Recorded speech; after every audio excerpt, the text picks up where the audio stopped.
할렐루야. 주님이 함께 하십니다. 하나님이 함께 하시니 오늘도 우리에게 좋은 일이 있을 줄 믿습니다. 오늘은 요한복음 1장 35절에서 42절까지의 말씀 같이 보시겠습니다. 요한복음 1장 35절부터 42절까지 다 같이 합독합니다. 시작. 또 이튿날 요한이 자기 제자 중 두 사람과 함께 섰다가 예수께서 그니심을 보고 말하되 보라, 하나님의 어린 양이로다. 두 제자가 그의 말을 듣고 예수를 따르거늘 예수께서 돌이켜 그 따르는 것을 보시고 물어 이르시되 무엇을 구하느냐? 이르되 랍비여 어디 계시오니이까 하니 랍비는 번역하면 선생이라. 예수께서 이르시되 와서 보라. 그러므로 그들이 가서 계신 데를 보고 그날 함께 거하니 때가 10시쯤 되었더라. 요한의 말을 듣고 예수를 따르는 두 사람 중에 하나는 시몬 베드로의 형제 안드레라. 그가 먼저 자기의 형제 시몬을 찾아 말하되 우리가 메시아를 만났다 하고, 메시아는 번역하면 그리스도라. 데리고 예수께로 오니 예수께서 보시고 이르시되 네가 요한의 아들 시몬이니 장차 게바라 하리라 하시니라.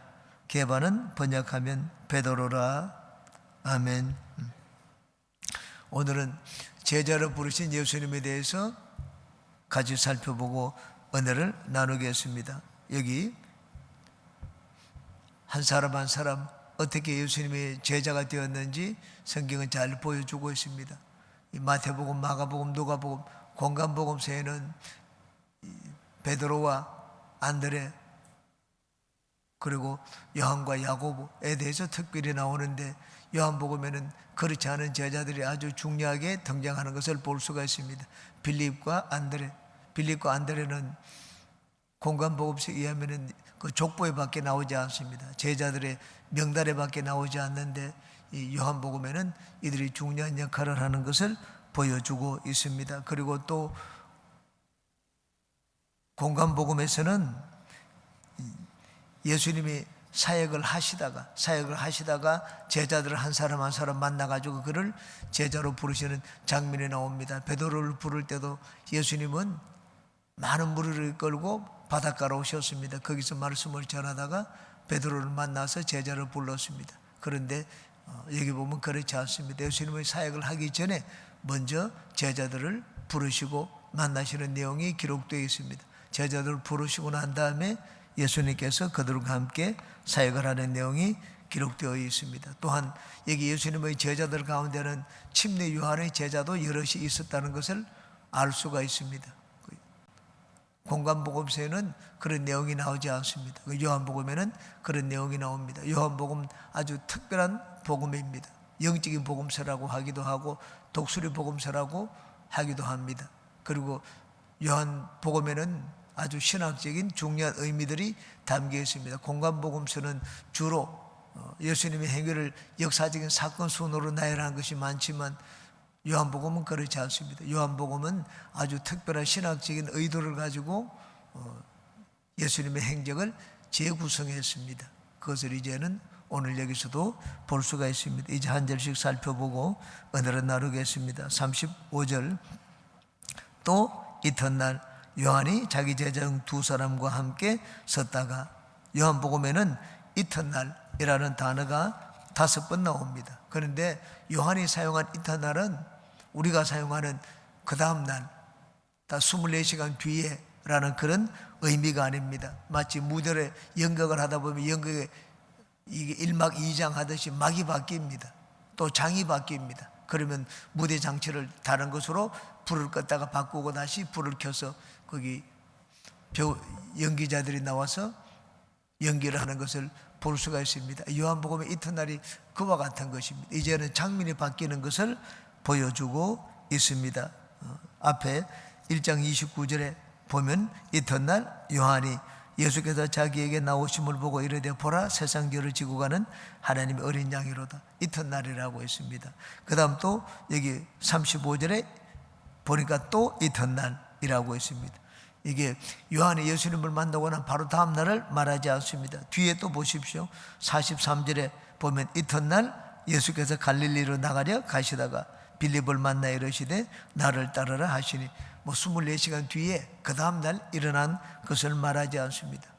처음 침례 요한이 등장하고 그러고 난 다음에 또 다른 이젠 이 제자가 등장을 합니다. 요한을 따르는 두 제자가 등장하고 그 다음에 또 빌립이 등장을 합니다. 이렇게 장면이 바뀌는 것을 나타낼 때 이튿날이라고 요한은 표현을 했습니다. 요한이 자기 제자 중 두 사람과 함께 섰다가 여기 두 사람은 조금 뒤에 안드레가 나옵니다. 그러므로 두 사람 중 한 사람은 안드레입니다. 그 다음 한 사람은 누굽니까? 여기 분명하게 명시되지는 않았지만 요한복음의 저자 사도 요한을 말하는 것임을 볼 수가 있습니다.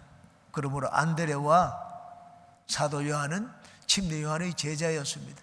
그러다가 예수님을 알고 예수님께 나와서 예수님의 제자가 되었습니다. 36절에 예수께서 그네심을 보고 말하되 보라 하나님의 어린 양이로다. 침례 요한은 예수님 제자들 앞에서 예수님을 드러내왔습니다. 이렇게 예수님을 드러내면 내 제자들이 다 예수님께로 가지 않을까? 그러면 내 제자들 숫자가 줄어드는데 침례 요한은 그것을 생각하지 않았습니다. 나는 망하여야 되겠고 그는 흥하여야 되겠다고 생각을 했습니다. 오직 침례 요한은 자기가 왜 이 땅에 태어났는지 그 사명의식이 무엇인지 사명의식을 분명하게 가지고 있었습니다. 그것은 예수님을 증거하고 예수님을 드러내기 위한 것이었습니다. 그러므로 제자들이 자기 곁에 섰는데 제자들 앞에서 보라 세상 죄를 지고 가는 하나님의 어린 양이로다고 말을 하였습니다. 여기 공간복음서에서는 예수님이 침례를 받으시고 난 다음에 곧장 광야로 가셨습니다. 성령의 인도를 받아 성령의 광야로 내모시니까 광야로 갔습니다. 여기는 예수님의 침례를 받고 난 다음에 예수님의 이 침례 요한이 있는 곳에 어느 정도 머물렀습니다. 왜? 공간복음서와 요한복음이 예수님의 이 행적에 대해서 보이는 이 모습이 다릅니다. 예수님은 성령을 받고 난 다음 침례를 받으시고 성령을 받고 난 다음에 바로 광야로 가시지 않고 여기 요단강 베다니에 얼마 동안 머물러 계셨습니다. 그러다가 요한의 제자들을 제자로 삼으시고 이제는 갈릴리로 돌아오는 내용이 기록되어 있습니다. 요한복음은 많은 부분에 아주 예수님의 행적이라든가 예수님 말씀 이런 것들을 신학적인 의미를 담아서 재구성한 것을 볼 수가 있습니다. 37절에 두 제자가 그의 말을 듣고 예수를 따르거늘. 침례 요한은 예수님을 높이고 자기 제자들이 예수님께 가는 걸 시기하거나 못마땅하게 생각을 하지 않았습니다. 봐라 세상 죄를 지고 가는 하나님의 어린 양이로다. 처음에는 하나님의 어린 양이로다고 말을 하죠. 뒤에는 이제는 예수님에 대한 칭호가 달라집니다. 예수님에 대한 칭호, 예수님은 랍비라고 얘기를 합니다. 그 다음 메시아라고 얘기를 합니다. 그 다음 하나님의 아들이라고 얘기를 합니다. 점점 더 예수님에 대한 칭호가 좀 이게 격이 높아짐을 볼 수가 있습니다. 랍비는 보통 선생이라는 뜻입니다. 선생을 높여 불러서 하는데 그 랍비라고 얘기하다가 이제는 메시아를 만났다. 하나님의 보내신 종이다. 나중에는 하나님의 아들이다. 이렇게 표현이 달라집니다. 예수님에 대해서 우리도 마찬가지입니다. 우리가 예수님을 신앙생활을 하면서 처음에는 그냥 예수님에 대한 신앙 고백을 합니다. 믿음으로 고백을 합니다. 그러나 이제는 인생을 살면서 예수님을 많이 살면서 만나게 됩니다. 예수님을 만나면 예수님에 대한 우리의 신앙 고백이 달라집니다. 더 격이 높아지고 더 예수님을 하나님의 아들로 하나님으로 인정하는 그런 고백을 하게 됩니다. 예수님의 제자들이 처음에는 보라 세상 죄를 지고 한 하나님의 어린 양이로다. 거기서도 이제 점점 이 격이 높아지는 것을 나다나엘에 이르러서는 또 뒤에 볼 수가 있습니다. 두 제자가 침례 요한의 말을 듣고 예수님을 따랐습니다. 38절 예수께서 돌이켜 그 따르는 것을 보시고 물어 이르시되 무엇을 구하느냐 이르되 랍비여 어디 계시오니옵까 하니 랍비는 번역하면 선생이라. 예수께서 돌이켜 그 따르는 것을 보시고 예수께서 돌이켜 그 따르는 것을 보시고라고 했습니다.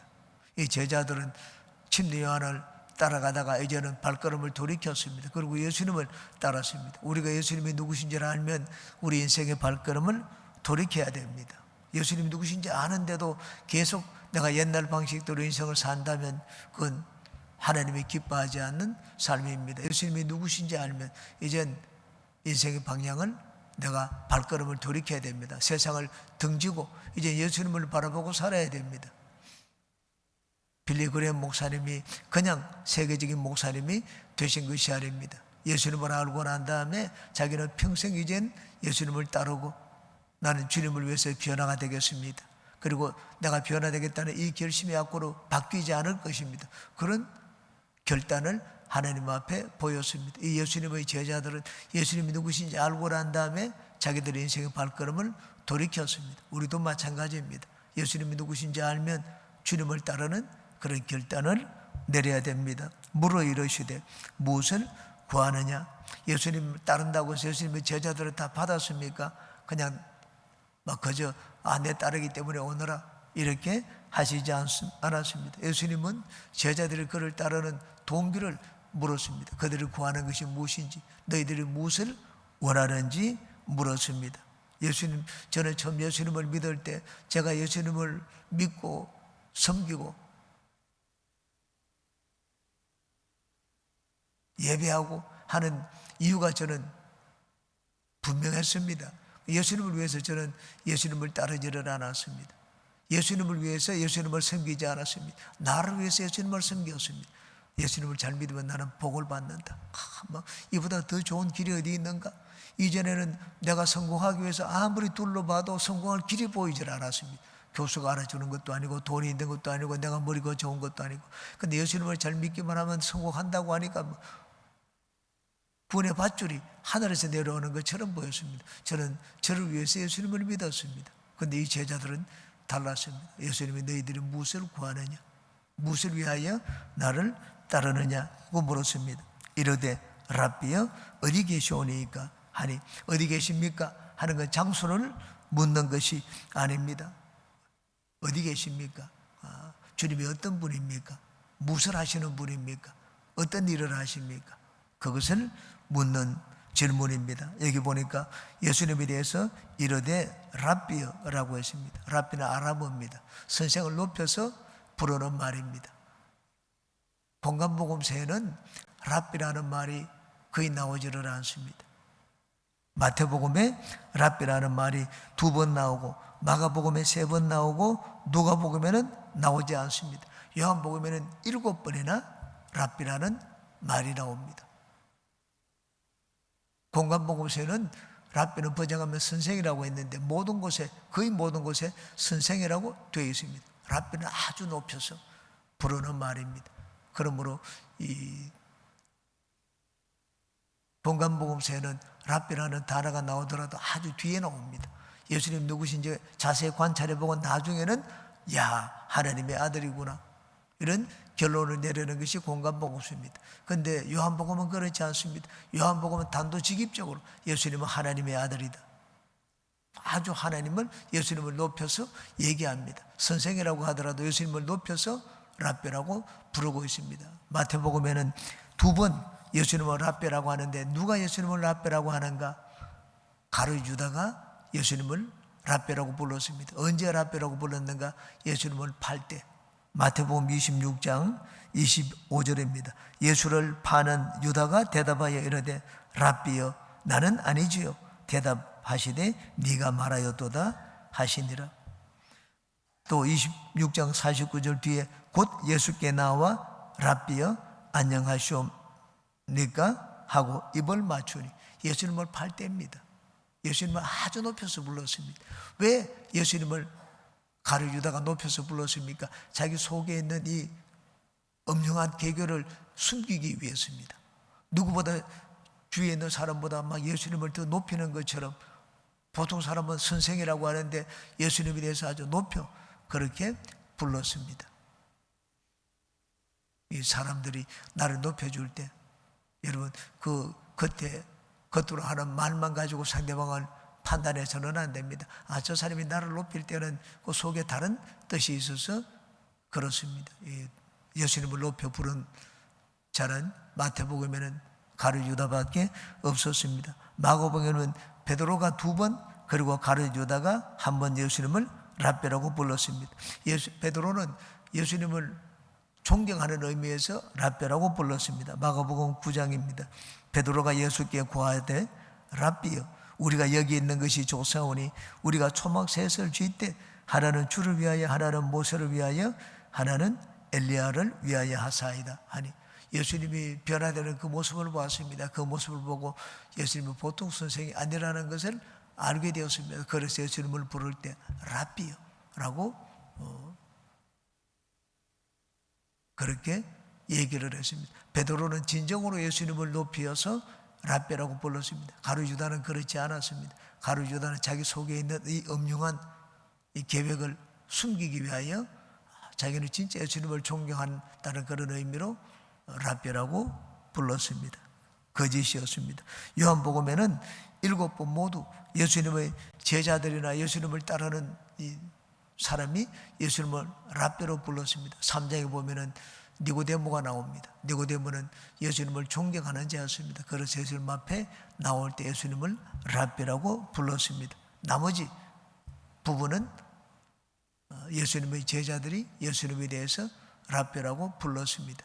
공간복음서는 그렇게 나오지 않습니다. 그런데 요한복음은 예수님에 대해서 제자들이 예수님을 칭할 때, 부를 때 랍비라고 불렀다고 그렇게 기록해 놓았습니다. 어디 계시오니까? 침례 요한은 광야에서 생활을 했습니다. 침례 요한이 어떤 자인지 보려면 침례 요한이 어디서 사는지 가서 보면 압니다. 그 사람의 생활이 어떠한지 보면 됩니다. 왕궁에서 살면은 이들이 기대하는 그 메시아가 아닐 것입니다. 메시아는 왕궁에서 오지 않습니다.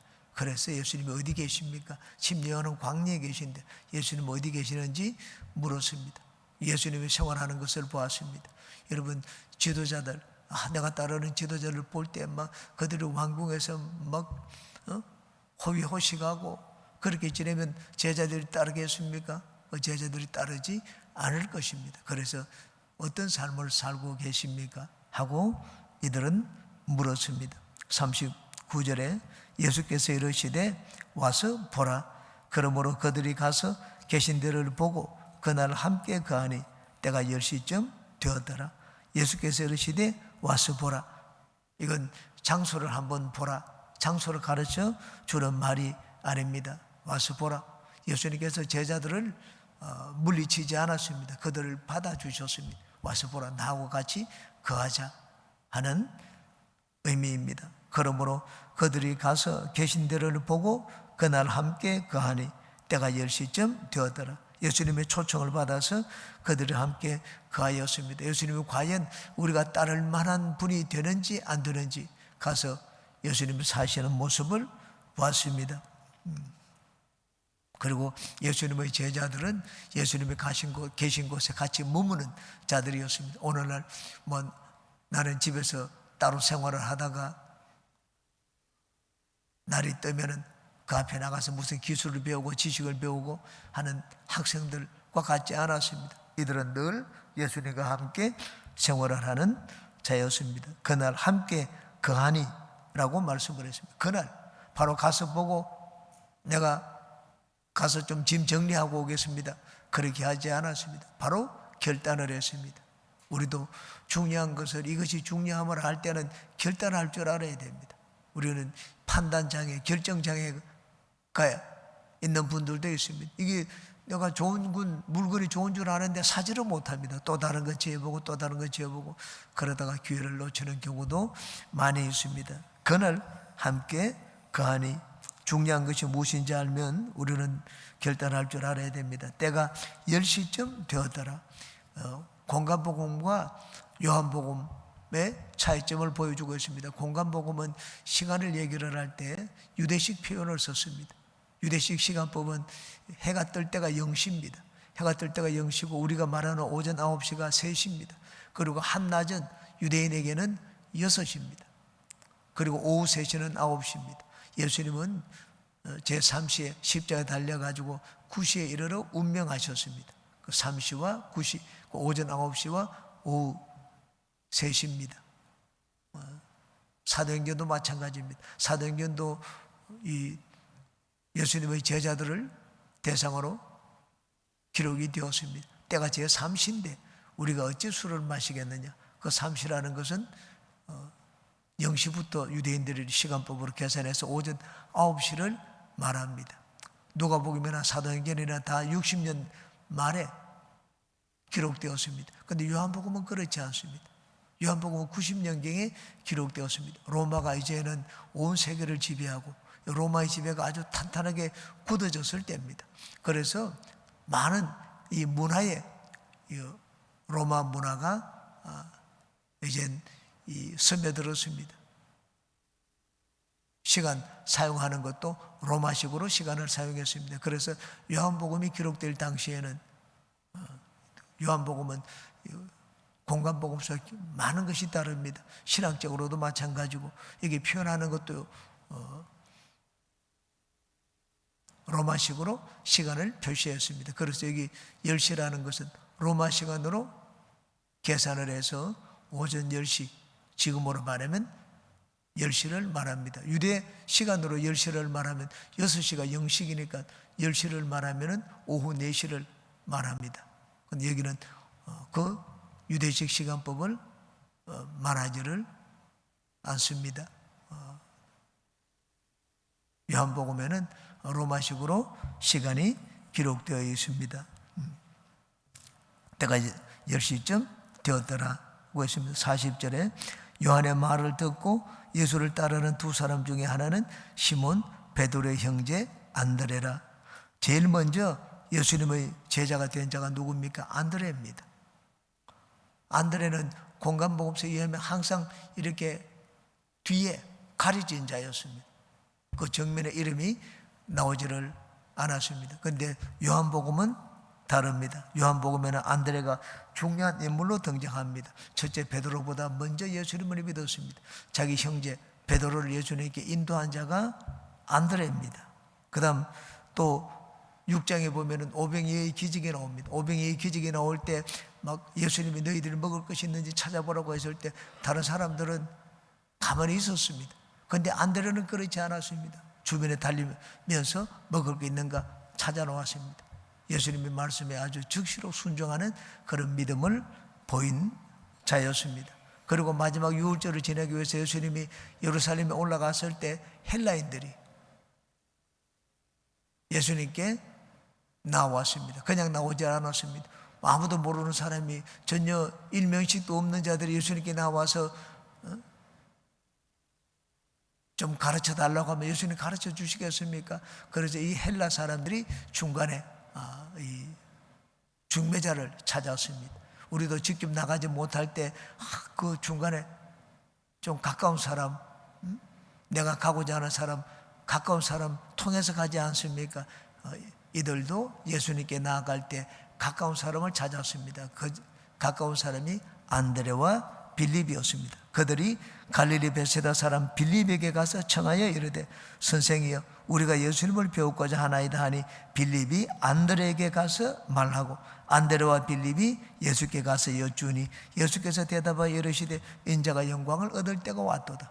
빌립도 혼자 예수님 앞에 나가기가 조금 부족하다고 생각을 했습니다. 그래서 나보다 더 가까운 사람이 있지 않느냐, 안드레를 찾았습니다. 왜 안드레를 찾았습니까? 안드레가 제일 먼저 예수님을 믿은 자였기 때문입니다. 그래서 안드레와 빌립이 가서 예수님 앞에 가서 부탁을 했습니다. 요한복음은 안드레, 그 공간복음서에는 이름이 없는 제자, 단지 목록에만 나오는 자들입니다. 제자 목록에만. 그런데 요한복음은 그렇지 않았습니다. 요한복음은 안드레, 다른 제자 가운데 안드레를 특히 주목해서 여기 언급을 하고 있습니다. 그는 원래 침례 요한의 제자였다가 예수님을 믿게 된 아주 제일 첫 번째 제자였습니다. 41절에 그가 먼저 자기 형제 시몬을 찾아 말하되 우리가 메시아를 만났다 하고, 메시아는 번역하면 그리스도더라. 우리가 진짜 귀한 것을 발견하면 이것을 누구에게 알려주겠습니까? 자기와 제일 가까운 사람입니다. 저는 자기와 제일 가까운 사람에게, 아내이기 때문에 아내에게 얘기를 합니다. 자식에게도 얘기하지 않습니다. 제일 가까운 사람은 아내고 배우자고, 그 다음이 자식이고, 형제는 한 단계 또 건너서 있습니다. 여기 안드레는 아직 결혼하지 않았던 모양입니다. 그래서 이 기쁜 소식을 제일 누구에게 먼저 전했는가? 자기 형 베드로에게 먼저 전했습니다. 우리도 복음을 전할 때 내 주변에 있는 사람, 내 친구, 물론 그런 사람에게 전해도 좋겠죠. 근데 가장 가까운 사람이 누군지 한번 생각해 보시기 바랍니다. 다른 사람은 많이 주님께로 인도하는데 내 가족들은 주님께 인도하지 않는 그런 분도 있습니다. 그건 내가 잘못하고 있는 것입니다. 물론 하나님이 때로는 막으시기도 하겠지만, 그러나 내가 진짜 이것이 중요한 것을 안다면 제일 가까운 사람에게 먼저 전해야 됩니다. 우리가 메시아를 만났다 하고 전도를 할 때 자기를 내세워서는 안 됩니다. 누구를 내세워야 되는가? 그냥 메시아를 만났다. 예수님 앞에 나가면 병 고침을 받는다. 예수님 앞에 나가면 어떤 문제라도 해결을 받는가? 예수님을 자랑하고 예수님을 높여야 됩니다. 성경 덜먹으면서 성경 가지고 예수님을 증거하려고 해서도 안 됩니다. 성경 가지고 예수님을 증거하는 것은 자기 지식을 자랑하는 것입니다. 자기 간증을 많이 해도 안 됩니다. 간증을 많이 하는 것은 자기 자랑을 하는 것입니다. 어떻게 보면 그런 건 다 필요 없습니다. 예수님을 전하면 됩니다. 그 다음은 누가 알아서 합니까? 그 다음은 성령께서 알아서 하십니다. 예수님을 전하면 그 다음은 성령께서 알아서 하십니다. 이게 내가 이렇게 저렇게 해서 예수님을 만났다, 그런 말을 하지 않았습니다. 우리가 메시아를 만났다. 하나님이 그리스도를 보낸다고 했는데 이분이 그리스도가 아니냐고 했습니다. 메시아는 번역하면 그리스도라고 했습니다. 이 요한복음은 그 대상자가 유대인이 아닙니다. 이제는 로마가 완전히 지배를 하고 하는 그런 시대이기 때문에 온 세상 사람들에게 대해서 헬라인들의 상대로 쓴 복음서가 요한복음입니다. 그래서 생소한 단어, 유대인들이 사용하는 단어는 꼭 번역해 나왔습니다. 공간복음서는 그렇게 번역할 필요가 없습니다. 요한복음은 번역을 해 놓았습니다. 메시아는 번역하면 그리스도라. 메시아나 그리스도라는 말 뜻은 영어로는 그냥 The Anointed라고 합니다. The Anointed. Anointed는 기름을 붓다라는 말입니다. The Anointed 하면 기름 부음을 받은 자라는 뜻입니다. 마삭 하면은 기름을 붓다라는 뜻이고, 메시아 하면은 기름 부음을 받은 자라는 뜻입니다. 크리오 하면은 헬라어로 기름을 붓다라는 뜻이고, 크리스토스 하면은 기름 부음을 받은 자라는 뜻입니다. 그러므로 이 메시아는 히브리어고 그리스도는 헬라어입니다. 그 뜻은 기름 부음을 받다는 자입니다. 하나님이 그 일꾼을 보내실 때, 세상을 구원하기 위해서 그 일꾼을 보내실 때 성령으로 기름을 부어서 보내었습니다. 구약에서는 이 왕이나 선지자나 제사장을 세울 때 기름을 부었습니다. 기름은 성령을 상징을 합니다. 성령의 기름을 부어서 하나님의 일을 하도록 만드셨습니다. 오늘날도 마찬가지입니다. 하나님이 당신의 일을 하게 하실 때 종들에게 기름을 붓습니다. 기름을, 우리가 장로의 직분을 세울 때 장로에게 안수를 합니다. 기름을 붓는 것입니다. 주의 종을 세울 때 주의 종에게 기름을 붓습니다. 안수를 합니다. 안수는 성령의 기름 부음을 상징적으로 보이는 것입니다. 하나님의 일을 하려고 할 때 하나님의 일은 성령으로 합니다. 그래서 성령의 기름을 붓습니다. 하나님의 일을 맡기기 위하여, 하나님의 일을 맡기기 위해서 기름을 붓는 것을 말합니다. 하나님의 일을 이제는 전적으로 하기 위해서 하나님이 보내신 일꾼이 바로 메시아 그리스도입니다. 42절에 데리고 예수께로 오니 예수께서 보시고 이러시되 네가 요한의 아들 시몬이니 장차 게바라 하리라 하시니라. 이 말을 여러분 들은 기억이 날 것입니다. 마태복음에는 마태복음 16장에 기록되어 있습니다. 예수님이 거의 이제는 2년 사역을 마치고 이제 3년째 사역을 시작을 할 때 제자들을 데리고 가이사랴 빌립보로 갔습니다. 가이사랴 빌립보로 가셔서 제자들에게 너희들은 나를 누구라고 하느냐? 그렇게 질문을 하셨습니다. 이 사람은 선지자 중에 하나입니다. 엘리야입니다. 그렇게 얘기했는데 베드로는 아주 그 앞에서 탁 담대하게 대답을 했습니다. 주는 그리스도시요 살아계신 하나님의 아들이라고 했습니다. 예수님이 베드로를 칭찬했습니다. 이를 알게 하니는 혈육이 아니고 하늘에 계신 내 아버지시니라. 너 이름은 이제는 이 갈대가 아니다. 시몬이 아니고 내 이름은 이제 베드로를 하리라. 그렇게 말씀을 하셨습니다. 이 제자들을 불러가지고 바로 가이사랴 빌립보로 가셔서 예수님이 베드로에게 말씀을 하셨는데 이거는 예수님께서 베드로를 부르실 때 아주 그 첫 순간부터 베드로의 이름을 바꾸어 주셨습니다. 네 이름은 이 요한의 아들 시몬이 아니냐? 장차 게바라 하리라. 게바는 번역하면 베드로라고 했습니다. 베드로라 하리라고 말씀을 하셨습니다. 여기도 순서대로 이렇게 요한은 기록하지 않았습니다. 요한은 베드로를 부를 때 베드로에 있어서 중요한 것, 베드로가 어떤 인물인가 하는 것을 부를 때 여기 설명해 놓았습니다. 나중에 예수님만 하신 말씀을 미리 얘기했습니다.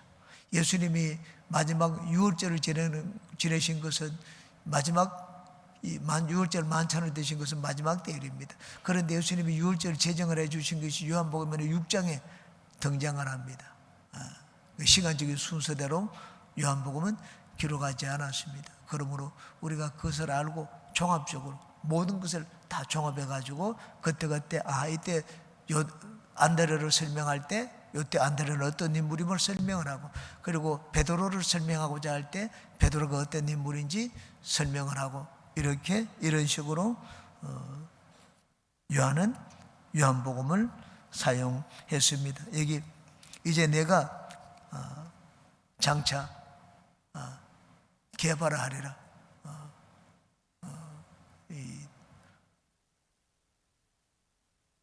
반석이라는 뜻입니다.